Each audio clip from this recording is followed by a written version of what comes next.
judging by that clip, the weather is crazy out there. It was hard to get in here today. Sorry. You might have to stay here for a couple of days. That's all right. Maybe you could sneak away when we're underneath the eye. Yeah. I'm Brad Jones. This is Ryan Mitchellly. It looks like already there's more people watching this than watched our review for Score the other day. I don't even know about this world anymore.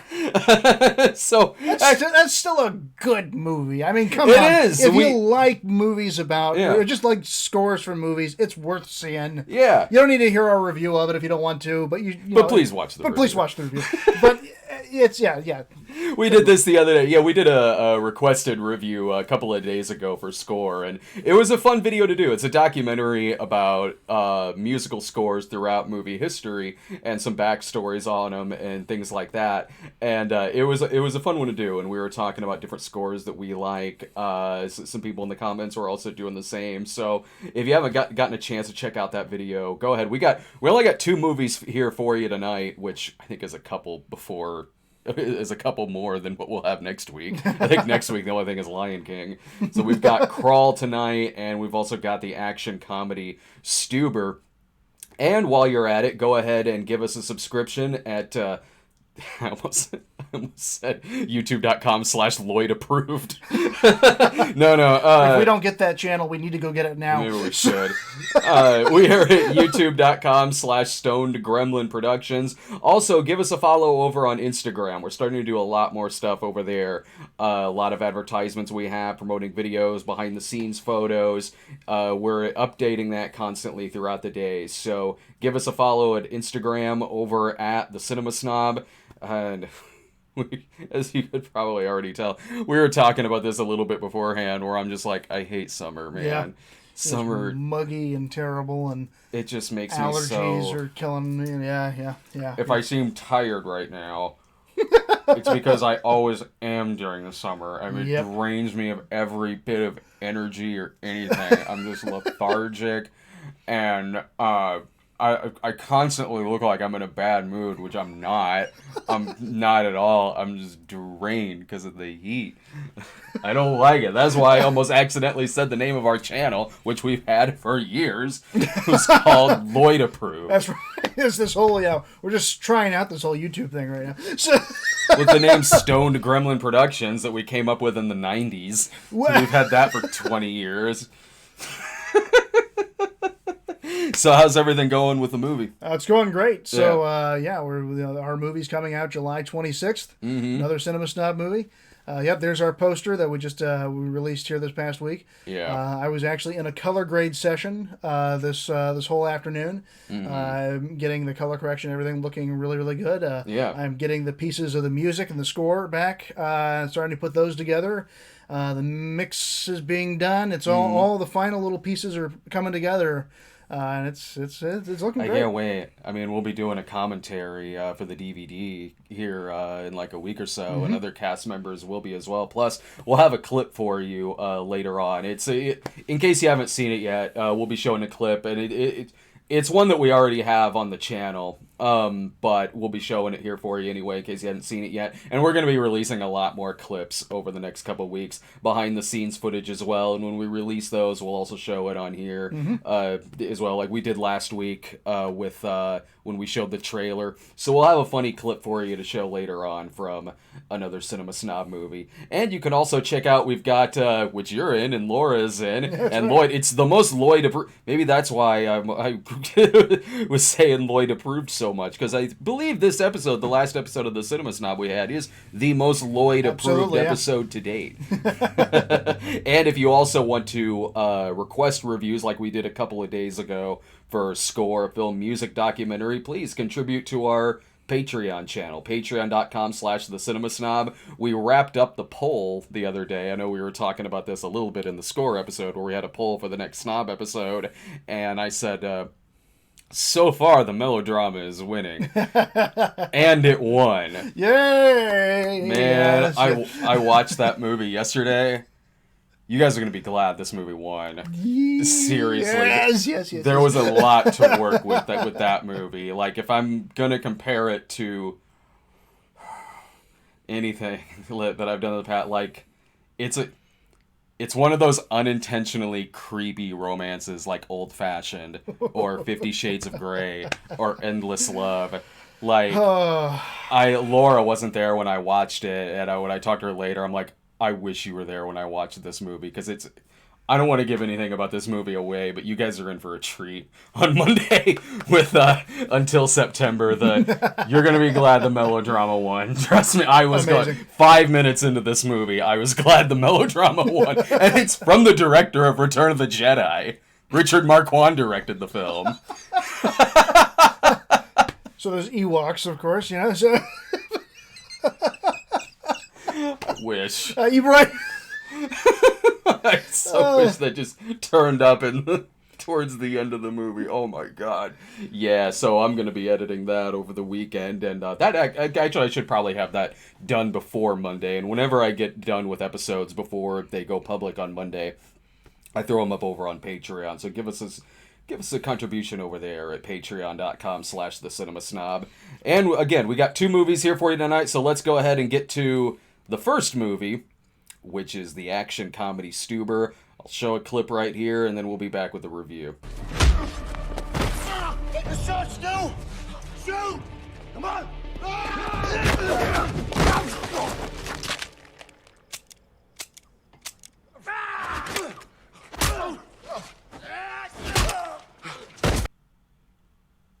And so, Stuber.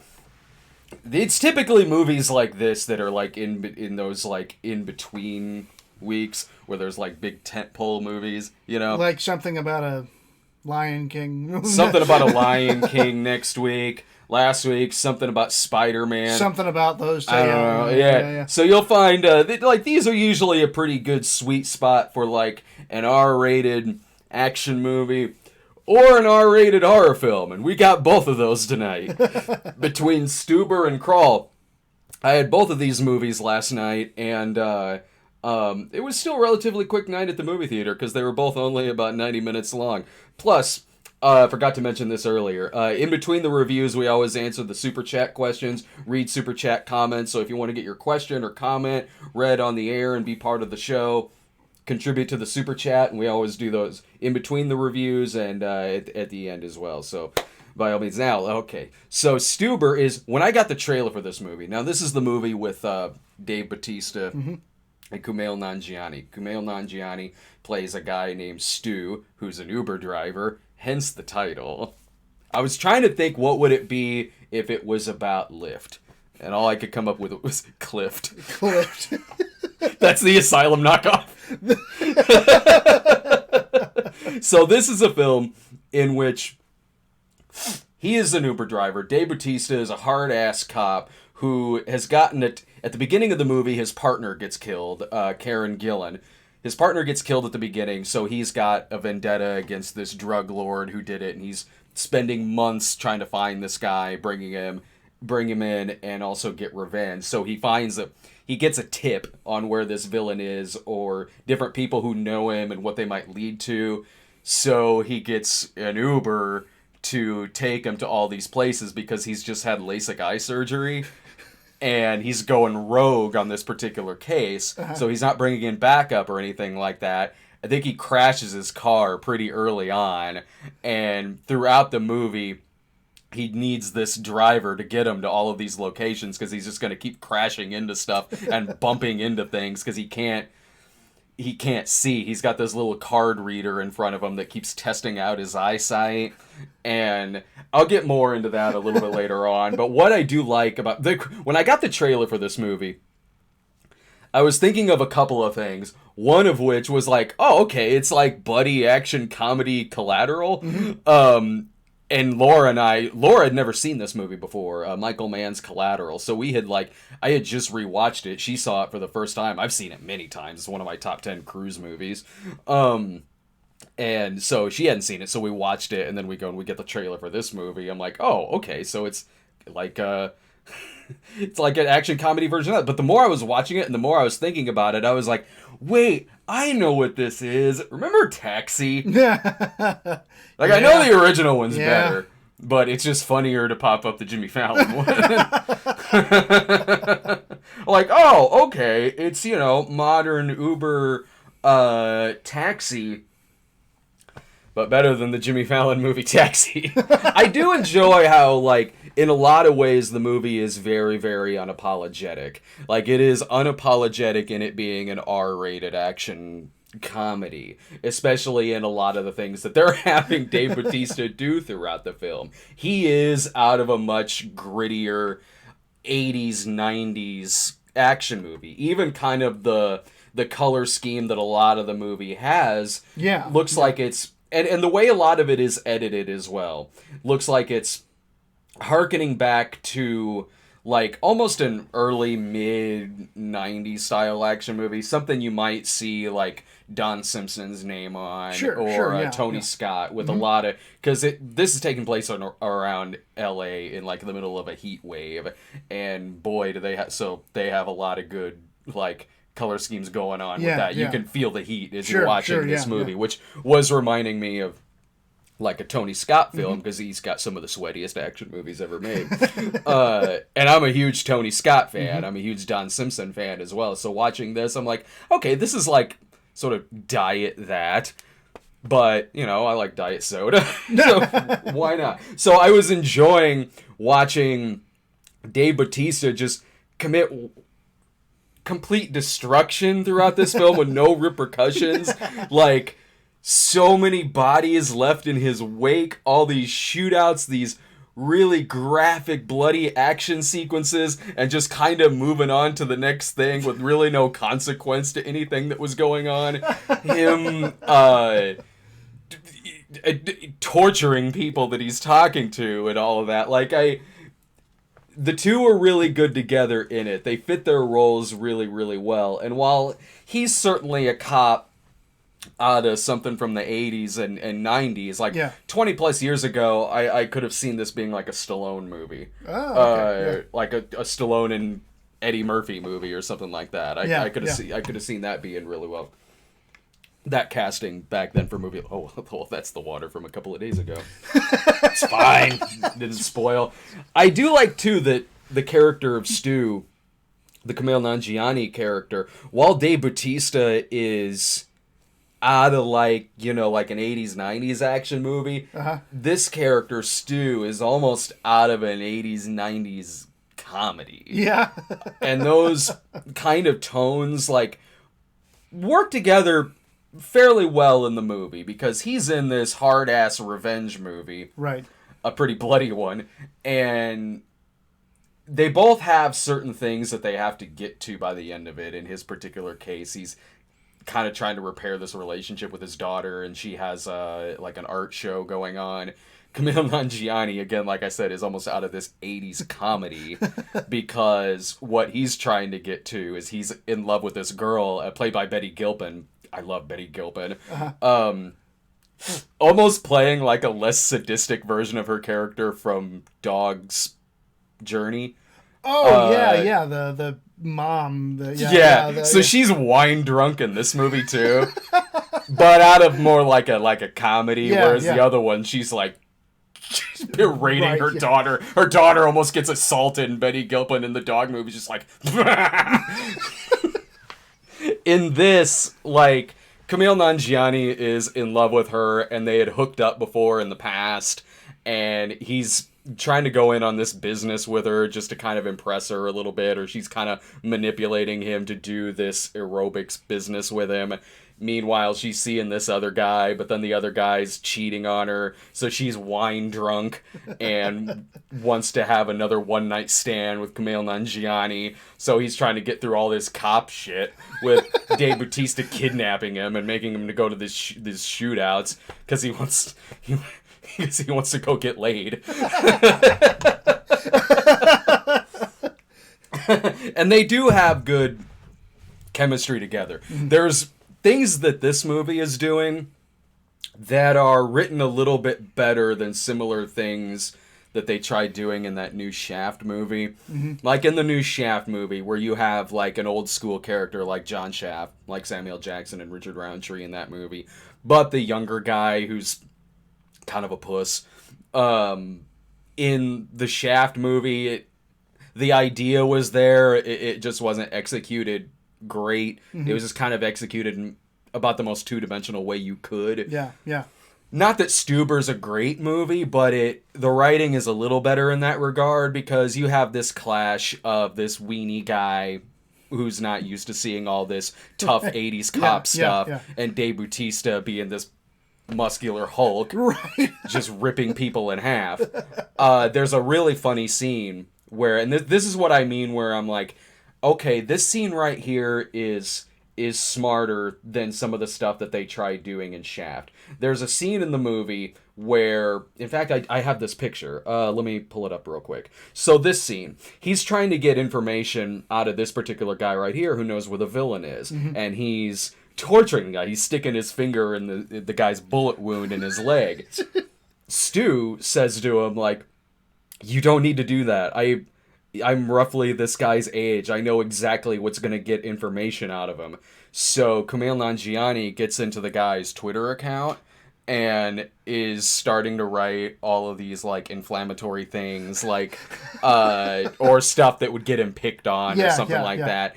And then, like, it starts out where he's, like, just tweeting about how much he loves The Notebook or something. But then it turns into him threatening to send out a tweet that's, like, attacking the kid's boss, the drug dealer's boss, the bad guy in the movie. And he's like, no, don't do that. And I'm like, that's smart. That's actually really clever. Yeah, that is clever, yeah. And would honestly also probably work if you were wanting to get information on it. I think so, yeah. like I can. This is clever. I could actually see that working. So it was doing a good job with that. They were playing off of each other well, and in the action scenes too. Like, you see a lot of stuff in the trailer where he throws a propane tank and shoots it and it blows up. What you don't see in the trailer is that the propane tank goes through the windshield of the car that's following him and caves in the guy's face. So I was having fun with that. I was like, it's nice to see just this unapologetically vulgar, violent throwback action movie. I mean, it's not a great one by any means, but it's serviceable enough at 90 minutes. And Mira Sorvino is in the movie. Oh, wow. She plays the police chief. And when she comes in, that was nice to see. I was like, oh, shit, Mira Sorvino is in this movie. So it was nice seeing her back in something again. Yeah. The last time I saw her in a movie, it was a Pure Flix film. And it was the Do You Believe? I think it was that one. The Christian movie Crash. That's exactly what that movie is. Even ends with a big car crash. Yay. Spoiler. Well, now I can't watch that movie. It's the only memorable thing about that movie. Well, that movie does contain the scene that we parodied in Jesus Bro, where Dave was at the restaurant and the guy was next to him praying. Yeah. So I guess that scene was memorable. We parodied it. Watch ours. I think it was in all the trailers for the one we did. Right. So what the movie, the movie is, it's certainly not by any means perfect. I mean, it's not as, of the movies that it's kind of reminding me of, it's certainly not as good as them. Like, it's good at being fun, and it has some good laughs in it, certainly. But I wouldn't put it as one of the great buddy cop action movies. I mean, especially if you're comparing it to a lot of the classic ones, 48 Hours and movies that. Like, I mean, it's not up there with anything like that. And because there's things about it where it's really loose how it's written, how they got to keep being together through the movie. Like, he's kind of taking them in on these action sequences, and you don't really know why, other than they both have to be together in this movie. Sure. It even reaches several points where it's like, I'm clinging on this much to buying that the Uber driver is sticking around in some of these. Now, the more it goes on, it's like, okay, now I kind of get why he's still around, because the villains know who he is. Mm-hmm. Before then, because his motivation... Okay, bye! Yeah. His motivation is that he needs more 5-star ratings. And he's about to dip under 4. Sure, okay, which will... hurt his stake in Uber. So he needs that 5-star rating. And there's a good montage at the beginning of the movie of him getting all of these crap rides that came across like something where anyone who's driven for Uber could probably relate to a lot of stuff in this movie. Sure. Yeah. So, I mean, that stuff was funny. So it gives him that motivation where it's like, okay, he wants this 5-star rating. But even some stuff Dave Bautista, I was like, well, you could probably just get another Uber driver if you wanted to at some of these points in the film. And his blindness thing, sometimes it's funny. It is, but it's one of those things in the movie that it sort of comes and goes. There's some scenes where it doesn't really seem like he's having that much of a problem seeing, and then there's others where it's depending on him slipping up or tripping on something. Sure, yeah. He will, and he'll have to squint and read up close or something like that. And even, I mean, it's a funny idea in a movie, and in this movie, and a lot of times it certainly does work, but at the beginning of the movie when it feels like this is a problem that should have been addressed sooner, because at the beginning of the movie he's, firing his weapon in the shooting range and he keeps hitting everything to the left of him. Watching it, I'm like, you probably should have dealt with this vision thing a lot sooner than you have. Right. Like, why are you kind of just now getting your eyes fixed? I'm really surprised you're still out in the field. Right. So that sort of comes and goes when it needs to be there. Sure, right. The villain was a disappointment because I like this guy a lot. I thought I pulled or maybe I just forgot to load it. I thought I pulled a picture of him. It's Iko Uwais from The Raid and The Night Comes for Us. A lot of really, really cool movies. I mean, he was just in that bad Mark Wahlberg movie, Mile 22. I mean, he was good in that, but the movie wasn't very good. He's the villain in this. He's who you see in the clip who's throwing the gun at Stu. So when the movie started out and he was the villain, I was like, okay, yeah, you can see him there in the poster to the right underneath Dave Bautista. I was like, oh, he's got a cool look to him in this movie. He's certainly threatening. He's got the martial arts down in these fight scenes. The fight scenes that he has in the movie are cool, and they're a lot of fun, and they're done well. There's a great scene at the beginning where he's just hopping down different balconies in the hotel where there's this bust and this shootout going on. So when it starts out with that, I'm like, oh, cool. So he's the villain in this movie. That's awesome. I just like seeing him and stuff anyway. But he really just bookends the movie. They introduce him at the beginning of the film. He's there. He's not in it hardly at all through the huge chunk of the middle of the movie. And then at the end kind of comes back. Yeah. That was kind of wasted potential for a guy like this in the movie who has the skill that he has and even kind of a cool look to him that he has in this movie as well. He's got a good villain look in the film. It could have used a lot more of that. It could have used a lot more of him. But, the movie does have some solid laughs in it. The two leads are good. They're playing off of each other well. Most of what I've seen Kumail Nanjiani, and I liked him a lot. The Big Sleep and some other things. I did not like his voiceover in Men in Black International, but there wasn't much about that movie I liked anyway. I liked him a lot better in this. This is a better movie than that. It's totally a serviceable rental. I watched it and was like, 90 minutes, just this action film with these two guys being pretty funny. Dave Bautista, I'm glad to see him in a leading role like this, because damn, he's good. Yeah. He's funny. He handles the action and the comedy really, really well, as he has in a lot of other movies in the past. And it was fun seeing him in a starring vehicle like this. And I would like there to be a sequel, just so it could be called Stuber. I'm gone. Good night. Or Stuber Eats. Stuber Eats. Yeah. That's what I want. That's why I want this movie to do well. Yeah, there you go. It's totally serviceable to watch at home. Like if you pop it up on Netflix or you rent it or something like that. Boom, there you go. It is a great Friday night rental movie. You'll watch it and you'll be totally satisfied with it. It's not good enough for me to be like, oh, you should go out in theater, pay theater prices to check this out. But it's a good rental. Like it's totally serviceable as that. So hey, I mean, we're halfway done. All right. Did I really go 20 minutes talking about Stuber? You really Sweet. did. Fantastic. Why did I even need notes?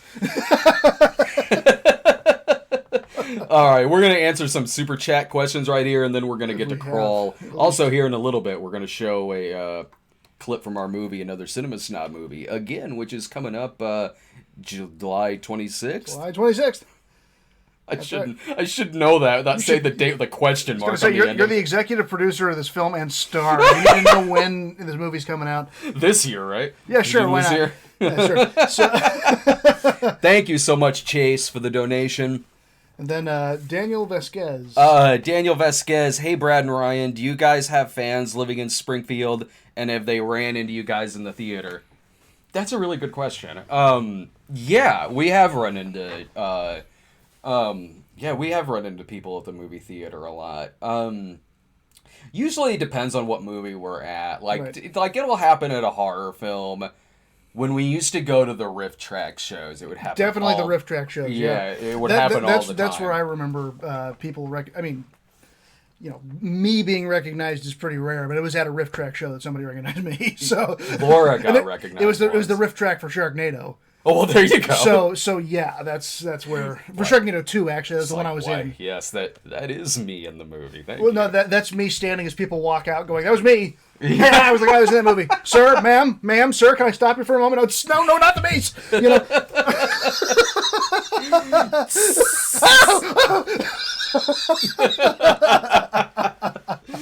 No, Laura did once. I think she might have been at the store or something like that, and someone came up to her and was like, "Are you the Cinema Snob's wife?" Oh, God. And she comes home and she's like, "I got recognized." I'm like, "Oh, right on." She's like, "Yeah, it was cool and all, but it's in my pajamas. I didn't have any makeup on." That's why you gotta know you got to go out. Any moment I can be recognized, one of those people that I tackle and I'm like, "Hey, do you recognize me? Anybody? Please?" Oh, honey, I always get recognized in my pajamas and not wearing any makeup. That's right. So yeah, at the movie theater, it does. I mean, and at this point, a lot of people there know what we do for a living, even if they don't go on the site or anything like that. We're there all the time. They know what we do for a living, so they'll ask about different movies that we're on. And if it's something bad, like we're at the Trump Prophecy or movies like that, and afterwards they're like, "So, how was that?" Let's see. So one more, Becky Hadswell. I'm a Springfield fan, but too nervous to say hi. Oh, say hi. I like that reads sort of like she's just a fan of the town Springfield. Oh, right, yeah. Too nervous to say hi to the welcoming sign over on I-55. The Lincoln sign that's over there. No, say hi anytime. Say hi, yeah, no. Yeah, we're always friendly. No, we love small talk and shooting the breeze with people. Yeah. All right, what we're going to do right now is take like a minute here, and we're going to show a clip of our movie, and we'll have more clips. We'll have more clips coming up over the next few weeks. We'll have more clips, more behind-the-scenes footage. We're going to do a big live stream, too, for the hours leading up to the movie's midnight release, which will be July 26th. So here is a clip. Where is it? I know it's in here somewhere because I loaded it in there.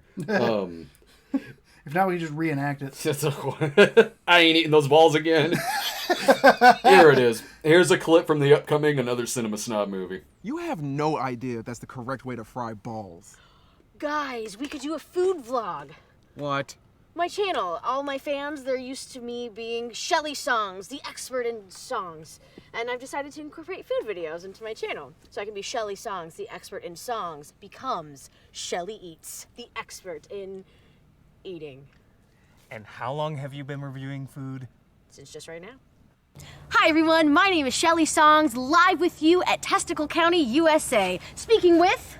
Bally Joe. Speaking with the legendary Bally Joe. Now, Bally Joe, what makes your testicles so legendary? I already told you, we deep fry them after we cut them. Sheep deserve to smell their own cooked balls. I bet that makes them extra delicious. Not really, but it's the only way to taste a little bit of their soul. Okay. And eating them with me now is the cinema snob himself!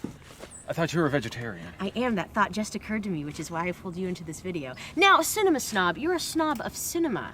But are you also a snob of testicle meat? Yeah, in that I don't like balls in my mouth. Come on, man, just compare them to a movie or something. Isn't that the shit you do? Okay. I haven't had balls this salty in my mouth since sleepaway camp. Leave it to the cinema snob to make eating testicle meat so obscure. Eat it. Just eat it. Shelly, I slaughtered a pig yesterday. You owe me this crossover. Put a fucking ball in your mouth.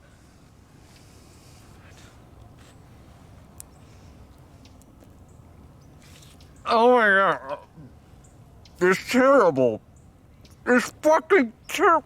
It's so hairy. Ah! It tastes like the worst job on a porn set. Ah!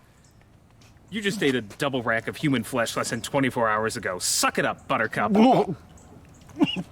This has been Shelly Eats. Or rather, Shelly forces the cinema snob to eat. We're still working on that title.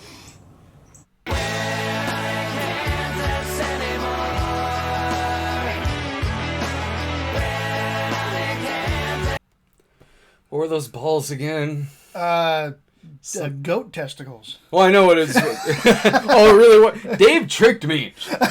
Dave. Yeah, we're only doing this in one take. We did get it in one take. We did, yes. That Dave made those. It was some kind of doughy. It was fondant. It was fondant, like a really thick icing, like you put on a cake. Yeah, just rolled up into balls. So with a little bit of it was a sweet. The red stuff was So it was chewy and chewy. It was definitely super chewy. When you said cut, and everyone's kind of started talking, and me behind him was just. This big ball on the ground. Everyone turned and just busted out. They're like, "All right, you did have that in your mouth." That's right. You actually did put that in there. That was the scene where it was like, and this is a credit to you as a director too, and everyone else. Like, getting that scene, like you can't tell when you look at the movie, but when we finished that scene, it was at the end of the daylight, and we were racing against daylight. It maybe got dark like 10 minutes after Actually, what you can't tell is that, honestly, it is dark. Like to the naked eye, just looking around, you would the sun had set. Yeah. But the way we lit it, and the way we exposed it, was to make it still seem like it was the same kind of lighting as it was through the whole thing. It looks great. Like, you can't tell. Yeah, because we had a scheduling that Doug had to leave. Yeah. He had to get back up because he had to work on the next Nostalgia Critic episode that he was working on that week. Mm-hmm. So we only had him for a short period of time. That was one of the days where we were doing splits, where we were splitting half day, half night. Yeah. So we started later, and the later half was going to be at night. So we set up the scenes that like look better are the ones that we shot on the red camera. So we did those first. Yeah. To get Doug his angle done. Mm-hmm. And then we flipped around real quick and got the other angle of you guys. And then we used the smaller camera, which is a little 4K camera, but it's still a small camera, which is what you actually see the handheld. And then we shot that, just like screaming through time as AJ and the rest of the team were up there setting up lighting for the night shots. Mm-hmm. Yeah, we did that one. We talked about it. We said we go here. We're going to do this. We're going to set over there. You're going to do this. And then I'm pretty sure we gave Corey the camera because he was the one who was supposed to be holding anyway. So it was like, Corey, you're going to be the one shooting this. You're going to be going here. You're following this. You're going to be doing that. Yeah. And so I stood behind him and I was like, okay, we kind of everybody knows their part. Everybody I think we might have maybe did one rehearsal where we maybe didn't have you eat it, but we did line. I was like, okay. We're not going to get 2 takes of this. No. 3, 2, 1, go. Yeah, and I don't think a lot of us were worried about that necessarily, because, it's certainly a scene where, like, Tamara and I could have handled if one of us tripped up on something and made it seem natural. Like exactly, because it was supposed to be in the moment. Yeah. It was supposed to be, this is raw, this is real, this is supposed to look like a YouTube video. Yeah. It's like it can feel improvised Yeah. more. It can be like what you can, that stuff definitely fits more naturally in there. And honestly, it didn't. Mm-hmm. Like it was all it was smooth. It was natural. It didn't trip up on anything. It was fun. It's a great scene. Yeah, because it really. One, because it's all done in one take. Yeah. Which is done really well. And, like, we did a lot of that in this movie. We do a lot of big, long takes. Yeah. And, like, long shots that have multiple people in it. And, like, that we stick on that, which is ballsy and more cinematic. Mm-hmm. But it looks a hell of a lot cooler. Mm-hmm. But yeah, so did we want to handle this one? Because this is we can do it after the, when we get to the, okay. after we do the crawl review. Okay, because it's about making the movie. Oh, okay. Yeah, we can go for it then. Okay, so let's see here. The question was, let me go down here too, from Cameron Findlay. Cameron Findlay says, hate to follow the ball eating clip. A great job on the That Darn Cat review. Oh, thank you. Yeah, and on the little vault dweller, Ryan. Any mic or lighting advice or tricks for low budget conversation scenes? Oh, that's for you. Yeah. Okay. So microphone depends on what you're using. If you're using the front of your mic that's just on like a small camera, you're kind of stuck with that. But you used to be able to get condenser mics that actually were like microphones you'd see on a stand. Anymore, the only type of mics you can ever buy are like these, like at Best Buy. You can get small condenser mics at music stores. And those are the things that are going to be, first of all, a lot cheaper. They're going to plug into an actual audio cable. And then you can get pretty easy conversion things to plug that into a mic input on some cameras. If it's a really cheap camera, you're not going to get that. Some of the little beefier ones, like if it's going to be $1,000 or a little more, you might have a mic input. Anyway, you can get that little condenser mic. That's something you can put on a pole maybe to try to make like a little makeshift boom mic. Just strap it to a broom or something like that. You get a little more control with something like that, or if you're lucky enough to have some type of like wireless mic, like a little lav, something you can do is you can either just try, like if you're doing a reverse shot, two people talking to each other, you can clip one hidden on one person, get their angle, get their coverage, and then swap it to somebody else. If you're going to be stuck where you have a two shot, the best thing to do is to hide it in between them. So like, if this were the microphone, obviously there's an actual microphone there, but like you hide it somewhere down here so you can't see it, and you approximate in between where the two of them are. Like honestly, if I were trying to mic the two of us with just one microphone, I'd honestly hide it up here somewhere. Yeah. Because since I'm going to be looking this way and talking, sound goes up. Mm-hmm. So if you have a microphone below them, it's not going to be as effective as it is going up. So I'd clip it up here, or even maybe I could probably even get it out of shot and put it out something like that. So that's if you only have one little microphone, that's a good way to do that. Lighting, you got to use the lighting you have if you're low budget. Try to bring in extra lamps. I mean, that if you got a lot of lamps in the house, bring a bunch of them in. That's what I do. More light is always better. Because you can always take it out a little bit in post. If you're doing with kind of a cheap a cheaper camera, you're probably going to have it automatically correct anyway. So it's better that if it has more lights, it has more that it can work with, and it'll bring it down on its own. Also, bed sheets, or as a simple type of diffusion. So if you've got a super intense light, a bed sheet can go over that, or something we used a lot on Paranoia and the Cinema Snob movie are dryer sheets. Yeah. Like if you have a halogen work lamp, right? You can get those at like Best Buy for like $30-$40. And they're like 500 watt halogen lamps. They're crazy bright. They get super hot. And since they get so hot, one of the best things to put on them that they can stand the heat is a dryer sheet. Yeah. That way you get a nice, softer, diffused light out of a super hot light. Have a lot of dryer sheets because it will burn through them eventually. You might go through 2 or 3 houses that you set on fire. Right. But your set will smell like fresh laundry. Yeah. So I got a bed sheet there, this is for sound reasons, but bed sheet there, one behind us here. You see it, and whenever I do a DVD Hell or Brad tries, that's just right there. That big comforter that I have up against the wall. Yeah, and so standing up against that. And so a final little piece to that helps with lighting is bouncing light. is being able to shape and move light you want. So like you've got your halogen lamp that is covered by a couple of dryer sheets, which is giving you a nice softer diffuse light. And then you want to bounce it because that light's now only coming from one direction.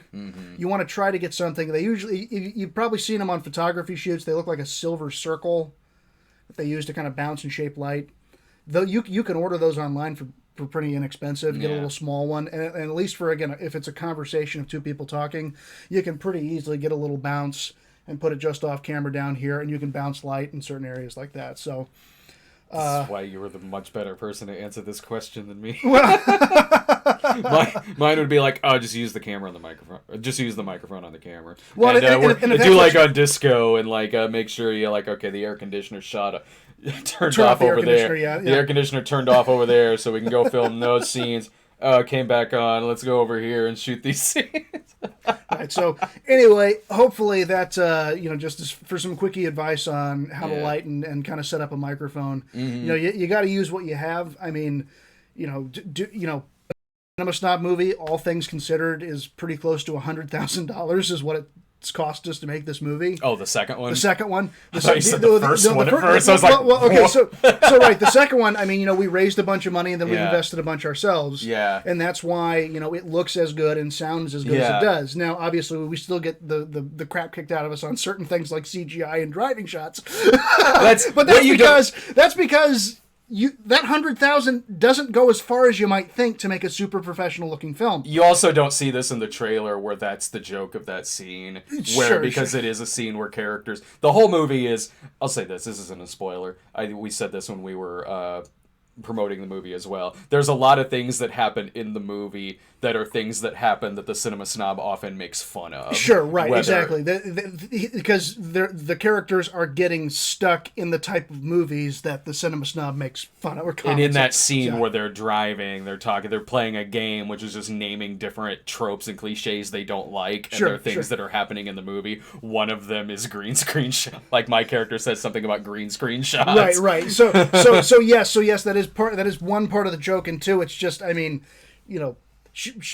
less than we shot with less than 100,000. We had 8 days. We didn't have a full green screen crew, and we did not have a VFX supervisor. So we did what we could with that amount of money. But what I'm saying to you is that, like, the first Cinema Snob movie, we shot for like $5,000, right? I think it was 16 total. Yes. Yeah. Well, like with everything together. Oh, okay. Like. To go out and shoot the movie, it was like $6,000 to $10,000. I mean, that's which again is still a lot of money, but you work with what you have. I mean, you probably have a cell phone that actually could probably shoot. I mean, a lot of the newer ones can shoot 4K. They look better than what I shoot on my camera. They look better than what I shoot. Yeah. I mean, I'm using the phone right now, but the ones I use to shoot the Cinema Snob and DVD-R Hell and Brad tries and all of that. Yep. But we'll get to some more super chat questions. Yeah. So anyway, I've hijacked this stream to talk. No, dude, it's totally okay because like either of these, it's totally fine. Like, I mean, the more we talk about the movie, the better, and also because I mean, there's 2 movies tonight, and there's not a lot to say about about most of them. So no, this stuff is. It's always fun to talk about. You want more detailed stuff? We will of course be doing a commentary track. Yeah. Where I will lambast you with all of the details. Oh yeah. The commentary will also be doing a big stream, too, leading up to the release of the movie. The, 6 hours before the midnight release. That Thursday night. So let's go ahead and pull up a clip right now of Crawl, and I'll be back with the review. Okay, hold on! Don't move, hold on! Come here, Pete. Need your coffee? Pete, you hear that? Yeah. Before we went on and we were outside and you were like, oh, I can't wait to hear about Crawl. Right. And I'm so tired that at first I thought you said Krull. Krull? Like, am I talking about Krull tonight? Was that requested on Patreon? I guess I could talk a little about Krull. It's been a while since I've seen it. Maybe I should give it a rewatch. Then we'll talk about Krull. Request Krull over on Patreon. There you go, yeah. This movie is... So this is the Alex Aja movie. He did Hot Tension, the Hills Have Eyes remake, Piranha 3D. And this movie It's an easy movie to describe, man. It is. This will be a fairly easy one to talk about. It's as simple as you can get. It is. There is a hurricane going on in Florida. The alligators got loose from an alligator sanctuary. Kaya Scodelario, I think is her name. She goes back to find her dad, who's Barry Pepper, and because she hasn't heard from him, and she's wondering if he's all right during the storm because the entire town is being evacuated. She goes to his house, finds him trapped in the basement, and he has an alligator wound, and then both of them are trapped in the basement with all of these alligators swimming around. It's a total survival horror movie. They just simply got to get out of this house because there's all these gators in there, and I love it. Laura and I went to go see this, and I love whenever we see a movie like this that has like a big animal in it like this. Like maybe one might be a little heavy, kind of walking around like that. So Laura will lean over to me and just go, "It's Big Lloyd." The spirit of Lloyd is in every big animal. Big bear, big alligator. I love that these are super alligators. So it isn't so much that they're, just gators swimming around and, if you piss them off, they'll attack you or something. Oh no, these things are possessed. Not literally. There's nothing supernatural in the movie. Well, I don't, maybe debatable, because there's times where they're in the background and you can see their eyes are red. And they will just pop up and snatch your ass. They are on, it's like they haven't eaten in weeks. They have one motivation. It is to pop up in the frame, drag your ass in the water, and just rip you the hell apart. These are like Jason Voorhees alligators. They are just stalking your ass and going it would be like if you ever see the videos of the gators on golf courses. Sure, yeah. The giant gators, I love alligators. Well, see, I was in Florida and was at a golf course with a giant alligator that I totally didn't see. Yeah. So, but yeah, I mean, they're pretty docile. At least the ones that because I went to get my ball. It was pretty close to the pond. I hit it and got it back on the fairway. Mm-hmm. And then I went back up to the fairway where my ball had landed, and I looked back, and there's a 70-foot fucking alligator. Gator golf. Ain't nothing greater than golfing with a gator. And so it was massive. Yeah. And it was I'm pretty sure that's close to where I was. Yeah. So it had worked its way up there, but yeah, I was just kind of sitting there, and I was like, oh, and I took a picture of it. Oh yeah, when you see them on the golf course, they just stick to themselves, they just don't really want to be bothered. They're just kind of hanging out and whatever. Not these Michael Myers gators that you got in this movie, that they just want her and Barry Pepper dead. So really a lot of the movie is about these two. They are here to carry this film because they're the ones who are on screen about 95% of the time. And I love when Barry Pepper pops up in movies anyway. Yeah, after the movie was over, Laura was like, he looks familiar. Who's that again? I'm like, Johnny Good Boy Tyler is who that is. She's like, oh yeah. So she's like, yeah, it is great seeing him pop up in movies. So already the cast is cool. I like the guy, Alex Aja's, most of his other movies I've had a lot of fun with. And this one, it does a really good job of keeping that suspense through the movie because it puts you in this simple situation that you can sit there and watch and wonder what the hell you would do in a situation like this because they are racing against these alligators, and also the fact that they're stuck in the basement and the water's about to rise above the basement. So they can't just sit in there and wait to get rescued. They have to get the hell out of there before they end up drowning, let alone these gators that are after them. And there's cool scenes in the movie where they're calling out for help, and across the street there's this gas station where these idiots are trying to steal an ATM and put it in a boat, and these gators just rip them. Man, Yeah, they're the best security this convenience store has ever had.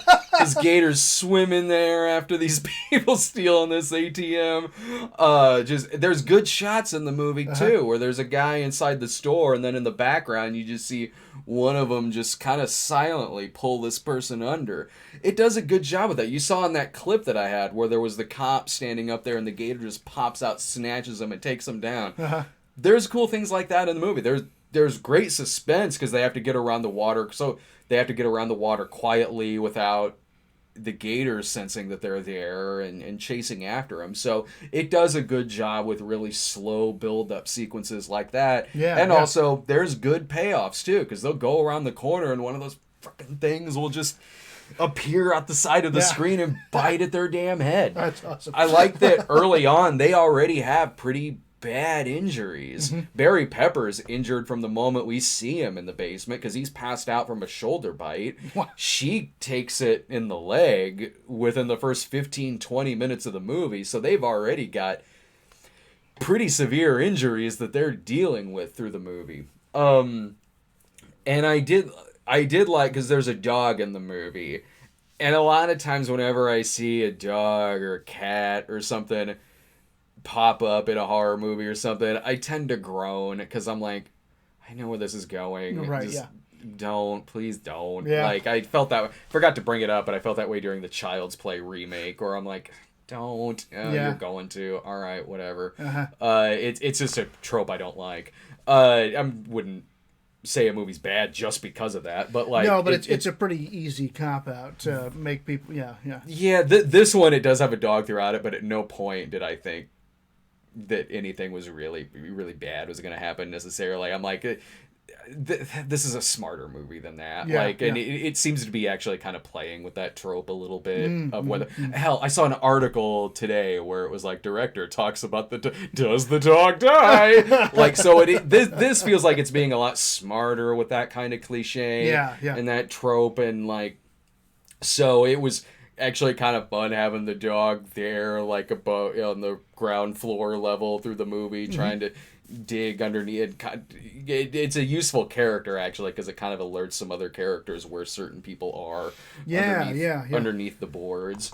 The movie it's a silly film certainly, but it's consistently so. Like, it never goes fully cartoonishly over the top like something like Piranha 3D. And I like Piranha 3D, but they're both different. Like, the movie kind of maintains a good tone throughout it.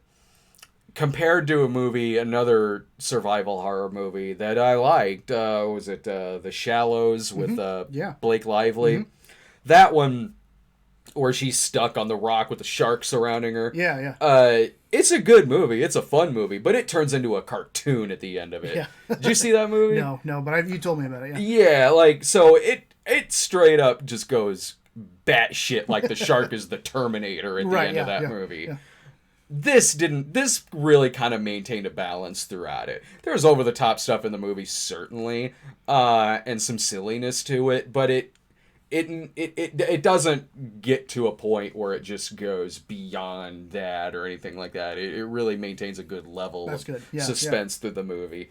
There's some pretty cheesy dialogue in the film, like, because she's Kaya Scodelario.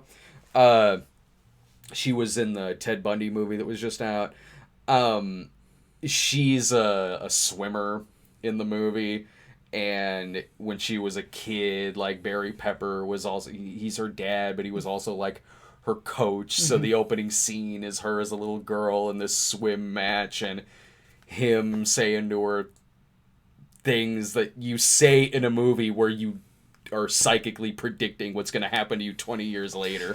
Where he's saying to her, like, remember, you are an apex predator in the water. Like, movie. You were right, and then that comes up again later, like, there's some times where it works, where he's really kind of coaching her through some different things she has to do, like hold her breath for 4 minutes, go underwater, swim through this drain, and get up to the ground floor. then it gets pretty on the nose in some scenes where again he's saying like, remember when I always told you you are an apex predator in the water. Like, right. All right, calm down, movie.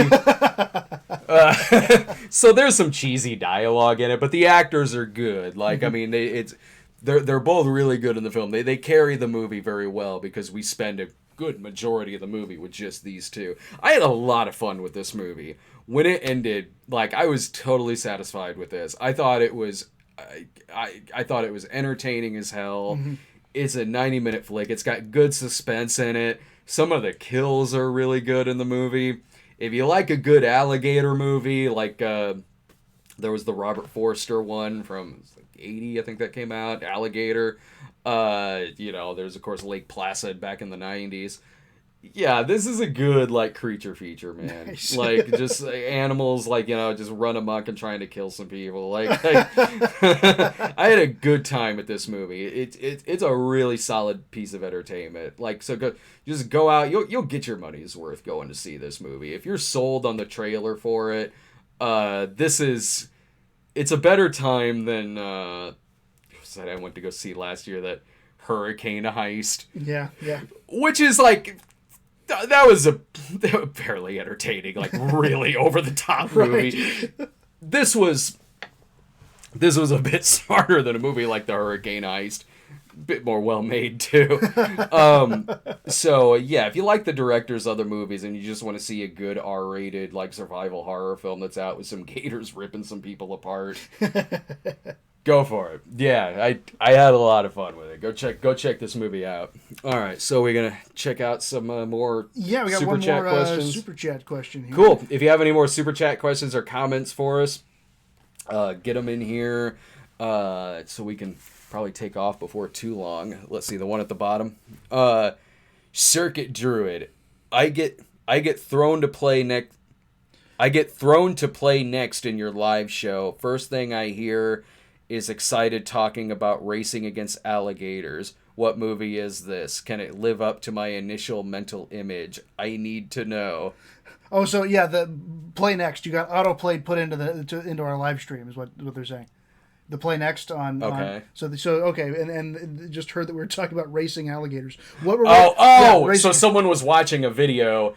It ended and it went over to this video. Automatically came into here. Oh, that's kind of cool. So welcome and thank you for the contribution. And thank you. So excited talking about racing against alligators. What were we racing against alligators? I mean, it's probably just. I think we were just talking about the movie. Just the movie. We were talking about Crawl. The movie Crawl. Yeah, this is what we were talking about, of course. So. Yeah.